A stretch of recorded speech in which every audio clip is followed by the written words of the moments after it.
Hi ಎಲ್ಲರಿಗೂ ನಮಸ್ಕಾರ. So ಇವತ್ತು ಓನ್ ವಾಯ್ಸಲ್ಲಿ ಮಾಡೋಣ ಅಂತ ಅಂದ್ಕೊಂಡಿದ್ದೀನಿ. ಸೊ ಇವತ್ತು ವಿಶೇಷ ಏನಂದರೆ ನಮ್ಮೂರಲ್ಲಿ ನಮ್ಮ ಅಕ್ಕ ಬಂದಿದೆ. ಊರಲ್ಲಿ ಅಕ್ಕ ಬಂದಿದೆ ಅಂತ ಏನು ಅಂತ ನೀವು ಆಶ್ಚರ್ಯ ಪಡ್ಬೋದು. ಆದರೆ ನಮ್ಮ ಅಕ್ಕ ಎಲ್ಲರೂ ತಿಂಗಳಿಗೆ ವರ್ಷಕ್ಕೆ ಬಂದರೆ ನಮ್ಮ ಅಕ್ಕ 7 ವರ್ಷಕ್ಕೆ 8 ವರ್ಷಕ್ಕೆ ಬರ್ತಾಳೆ. ಸೊ ಅದಕ್ಕೋಸ್ಕರ ಸ್ಪೆಷಲ್ ಅನ್ನೋ ಥರ. ಸೊ ನೋಡಿ ನಮ್ಮ ಅಕ್ಕ ನೋಡ್ತೀನಿ ಈಗ ನೋಡಿ ಇವಾಗ ಮಾತ್ರ ಮುಚ್ಕೊಳ್ತಾಳೆ ಮಕ್ಕ. ಸೊ ಕ್ಯಾಮ್ರಾ ಇದು ಆಫ್ ಮಾಡಿದ್ರೆ ಹೊಡಿಯೋದು ತೀಟೆ ಮಾಡೋದು ಬೈಯೋದು ಇದೇ ಆಗುತ್ತೆ. ಇಬ್ರು ಸೇಮ್ ಟು ಸೇಮ್ ಇರ್ತೀವಲ್ವಾ, ಸ್ವಲ್ಪ ನಮ್ಮ ಅಕ್ಕ ವೈಟ್ ಇರ್ತಾಳೆ, ಸ್ವಲ್ಪ ಜಾಸ್ತಿ ಇರ್ತಾಳೆ.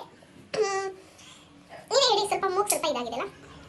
ಈ ಥರ ನೋಡ್ತಾಳೆ, ಸೈಲೆಂಟ್ ಆಗಿರ್ತಾಳೆ ಅಷ್ಟೇ ನಮ್ಮ ಅಕ್ಕ. ಆದರೆ ಹೊಡಿತಾಳೆ ಬೈತಾಳೆ, ಮಹಾ ಯುದ್ಧ ನಡೀತೆ ನಮ್ಮ ಮನೆಯಲ್ಲಿ. ನೋಡ್ತೀರಾ ಥರ ಕಾಣಿಸುತ್ತೆ ನಿಮಗೆ ಯಾರಿಗಾದ್ರು ಈ ಮುಖದಲ್ಲಿ ದ್ವೇಷ ಕಾಣಿಸುತ್ತೇನ್ರಿ? ರೀಲ್ಸ್ ಡೈಲಾಗ್ ಬಿಟ್ಟು ಹೊಸ ಡೈಲಾಗ್ ಹೊಡೆದ್ರೂ ಸ್ವಲ್ಪ ಟ್ರೋಲ್ ಮಾಡ್ಕೊಳಕ್ಕೆ ಉಪಯೋಗ ಬರುತ್ತೆ. ನೋಡ್ರಿ ಕ್ಯಾಮ್ರಾ ಮುಂದೆ ಹೊಡಿತಿದ್ದಾಳೆ. ದೇವ್ರೇ ಭಗವಂತ ಬರ್ಕೊಂಡ್ರೆ ಹೇಳ್ತೀನಿ ಇವತ್ತು.